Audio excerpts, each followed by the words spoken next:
तो आप सभी का आज की वीडियो में। साथियों, आज की वीडियो में हम बात करेंगे डीबीटी के बारे में। डीबीटी के बारे में आदेश आ गया है और इस जो सत्र की डीबीटी की प्रक्रिया है वो हमें अप्रैल में ही करनी है। देखिए, ये आदेश है। इसमें बताया गया है कि अध्यापकों द्वारा कक्षोन्नत छात्रों के विवरण को सत्यापित करना है 7 अप्रैल तक। उसके बाद अध्यापक द्वारा सत्यापित किए गए डेटा का खंड शिक्षा अधिकारी द्वारा प्रमाण पत्र अपलोड करते हुए सत्यापित करना होगा और खंड शिक्षा अधिकारी द्वारा सत्यापित डेटा को जिला बेसिक शिक्षा अधिकारी द्वारा प्रमाणित करते हुए बैच तैयार करना होगा 9 अप्रैल तक। उसके बाद जिला बेसिक शिक्षा अधिकारी एवं वित्त लेखाधिकारी द्वारा प्रेरणा पोर्टल से डेटा डाउनलोड करके पीएफएमएस पोर्टल पर अपलोड करना होगा 11 अप्रैल तक और पीएफएमएस पोर्टल से प्राप्त वैलिडेशन रिपोर्ट के आधार पर सीडेड अकाउंट वाले बेनिफिशियरी की पेमेंट फाइल को इनिशिएट करना होगा 14 अप्रैल 2023 तक। तो हमारे लिए महत्वपूर्ण क्या है? हमारे लिए महत्वपूर्ण है कि 7 अप्रैल तक हम बच्चों को जो डेटा है प्रेरणा पोर्टल पर उसको हम सत्यापित करें। तो उसको कैसे सत्यापित करना है उसी के संबंध में आज की वीडियो है। तो चलिए शुरू करते हैं। इसके लिए आपको प्रेरणा UP.in को ओपन कर लेना है। उसके बाद हम बैंक डेटा अपलोड पर जाएंगे और यहाँ से हम टीचर लॉगिन कर लेंगे। टीचर लॉगिन पर जाकर हम न्यू रजिस्ट्रेशन पर जाएंगे और न्यू रजिस्ट्रेशन में हम अपना जो रजिस्टर्ड मोबाइल नंबर है, जो आपका मोबाइल नंबर प्रेरणा पोर्टल पर रजिस्टर्ड है, उस मोबाइल नंबर से यहाँ पे लॉगिन करेंगे और लॉगिन करने के बाद आपको एक OTP प्राप्त होगा और उस OTP को वेरीफाई करके हम लॉगिन कर लेंगे। देखिए, लॉगिन करने के बाद कुछ इस तरह की विंडो खुलेगी और यहाँ पर हम देख सकते हैं ये बच्चों का डेटा आपको दिख जाएगा। बच्चे आपके अगली कक्षा में सब प्रोन्नत हो गए हैं। जो बच्चे कक्षा 1 में थे वो 2 में पहुँच चुके हैं, 2 वाले 3 में, इसी तरह से सब बच्चे प्रमोट हो गए हैं। अब आपको देखना ये है कि जो बच्चे आपके यहाँ पढ़ रहे हैं, जो आपके यहाँ नामांकित हैं, कहीं और नहीं पढ़ रहे हैं या ड्रॉप आउट नहीं हुए हैं, तो उनको आपको वेरीफाई करना है। ये देखिए 3 ऑप्शन आपको यहाँ देखने को मिलेंगे। यहाँ पर आप देखिए स्टूडेंट, यहाँ से आप देख सकते हैं कि जो स्टूडेंट्स हैं वो 103 और रिमेनिंग स्टूडेंट्स 103, टोटल स्टूडेंट्स 103।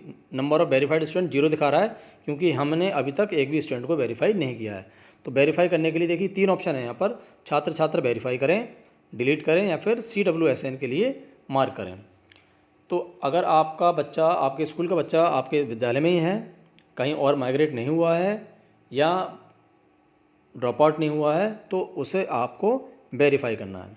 ध्यान रखिए, आपको ऐसे बच्चे वेरीफाई करने हैं जो आपके यहाँ आ रहे हैं, कहीं और नहीं गए हैं, किसी और गांव में पलायन नहीं किए हैं। बहुत से बच्चे ऐसे होते हैं जो इस सत्र में मानो आपके यहाँ पढ़े लेकिन वो अब कहीं और जा चुके हैं, गांव छोड़ के जा चुके हैं या उनके माता पिता कहीं शिफ्ट हो चुके हैं। तो ऐसे बच्चों को आपको डिलीट करना है यहाँ से, और जो बच्चे आपके यहाँ आ रहे हैं रेगुलर उनको आपको वेरीफाई करना है।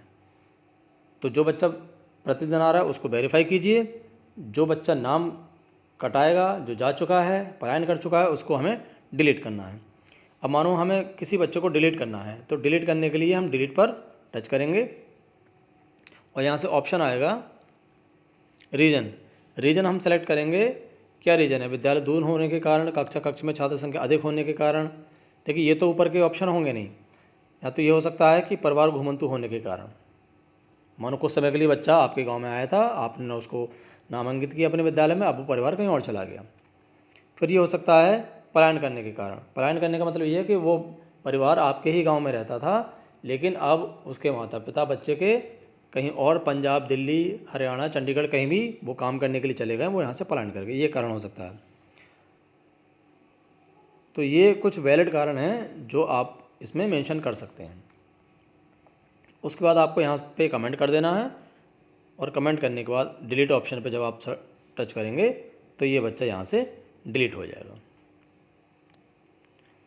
उसके बाद अगर कोई बच्चा दिव्यांग है तो साथ साथ आपको इस बच्चे को CWSN के तौर पर मार्क भी कर देना है यहाँ से। तो ये बच्चा समर्थ पोर्टल पर नॉमिनेट हो जाएगा। तो हमें क्या करना है? सबसे पहले तो छात्राओं को वेरीफाई करना है। देखिए, अभी इस समय जो बच्चे इस पर आए हैं ये वो बच्चे हैं जो कक्षा 2 से लेके 8 तक के हैं या कक्षा 2 से लेके 5 तक के हैं प्राइमरी में। कक्षा 1 के बच्चे इसमें अभी आपको शो नहीं होंगे। तो आप 7 तारीख तक ये काम कर लीजिए। कक्षा 2 से लेकर 5 तक के बच्चों को आप वेरीफाई कर दीजिए, सभी बच्चों को, या जो बच्चा आपको डिलीट करना है उसको आप डिलीट कर दीजिए। उसके बाद आप जो नए बच्चे हैं उनके नामांकन की प्रक्रिया शुरू होगी, चाहे डीबीटी ऐप के माध्यम से या पेड़ा पोर्टल से आप डायरेक्ट इनको नॉमिनेट कर सकते हैं, उनका नामांकन यहाँ पर कर सकते हैं। उसके बाद फिर आपको उन बच्चों को दोबारा से वेरीफाई करना होगा। देखिए पेंडेंसी किस तरह से आती है, इस तरह से भी पेंडेंसी आती है डीबीटी में कि आपने इन बच्चों को तो वेरीफाई कर दिया, लेकिन जब आपने कक्षा 1 में बच्चे नॉमिनेट किए तो वो बच्चे भी यहाँ पर दोबारा से वेरीफाई करने के लिए आते हैं, उनको भी आपको वेरीफाई करना होता है। तो एक बार आप इन बच्चों को वेरीफाई कीजिए, फिर जब कक्षा 1 में एडमिशन हो जाए तो फिर दोबारा से उन बच्चों को आपको वेरीफाई करना होगा। अब देख लेते हैं कि अगर कोई बच्चा आपके यहाँ भी पढ़ रहा है और कहीं और भी पढ़ रहा है तो उसको हमें ट्रांसफ़र कैसे करना है। देखिए ट्रांसफ़र करने के लिए हम लर्निंग आउटकम ऑप्शन में जाएंगे और लर्निंग आउटकम में हमें ऑप्शन दिखाई देगा ट्रांसफ़र करने के लिए।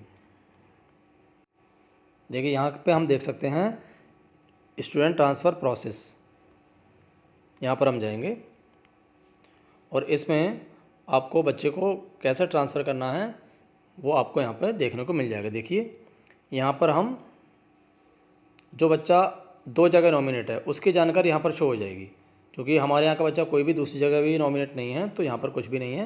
लेकिन जो बच्चे 1 से ज़्यादा विद्यालय में नॉमिनेट है तो उसकी जानकारी यहाँ पर आ जाएगी और उस बच्चे को आप यहाँ से सेलेक्ट करके जिस स्कूल में आपको ट्रांसफ़र करना है उस स्कूल की डिटेल्स यहाँ पर आप भर देंगे और छात्र छात्रा का स्थानांतरण करें यहाँ पर टच करेंगे तो बच्चा आपके विद्यालय से दूसरे विद्यालय में ट्रांसफ़र हो जाएगा।